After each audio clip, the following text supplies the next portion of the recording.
So karon ato ang i-explain each ang katong requirements sa quiz na gipa-answer ni ma'am. So for requirement 1, compute the predetermined overhead rate, break the rate down into variable and fixed cost elements.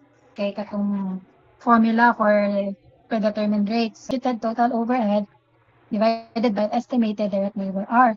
Since we have a total budgeted overhead of 297,500, we divided by the 35,000 direct labor hour or estimated direct labor hour, then we will get a predetermined rate of 8.5 for direct labor hour.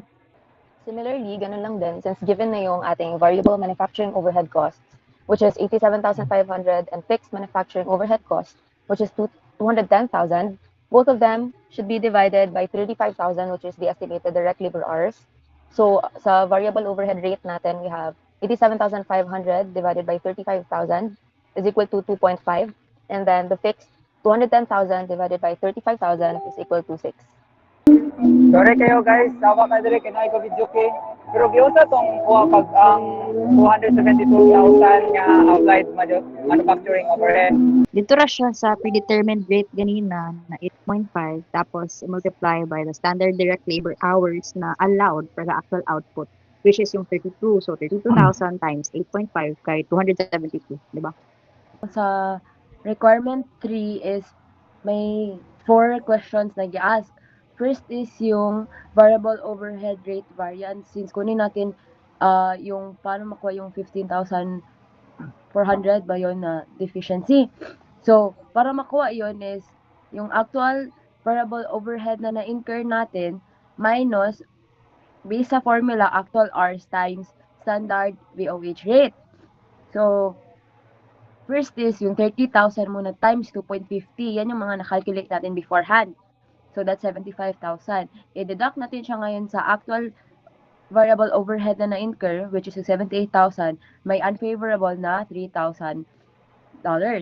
And sa number 2 naman, yung variable overhead efficiency variance, ang formula naman niya kay yung actual hours minus standard hours allowed times yung standard VOH rate, which yun din ang gigamit natin nung sa first one. So, substitute lang, 30,000 minus 32,000 times 2.50. So, yung negative 2,000, yun na yung i-multiply natin sa standard VOH rate, makuha natin is 5,000 na favorable. So sa third na question kay ang fixed overhead budget variance. So basically ang formula lang niya is actual fixed overhead na incur difference nila sa budgeted na fixed overhead. So ang actual is 209,400, i-deduct na siya sa 210. So natay favorable na 600.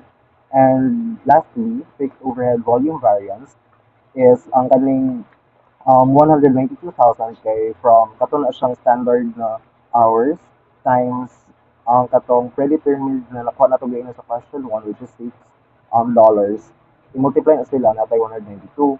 Ang difference na nila from the budgeted na fixed overhead which is $18,000 natay unfavorable na volume variance. Sa akin naman, ang gitnaas lang man ang explanation sa variable. So, sa una is a rate, may unfavorable na 3,000 kay ang price na ginamit to purchase the goods kay mas mataas kaysa dun sa price na should have been. So, kaya magkaroon tayo ng unfavorable na $3,000. So, sa overhead, variable overhead efficiency naman, may variance tayo or na 5,000 which is favorable naman this time kay para magamit ma-produce yung given units kay nagagamit lang tayo ng actual na lesson or na mas maliit na hours compared doon sa standard hours na gina-use sa pag-produce ng units. So, kaya meron tayo 5,000 na favorable. As for the fixed overhead budget variance, we had 600 favorable results. So it actually answers the question nga, did we spend more or less than what was budgeted? So since actual is less than budgeted, it means na we saved money. So yung $600 na favorable, that means na we spent 600 less than we expected. So the fixed overhead volume variance naman ay we had 18,000 unfavorable result.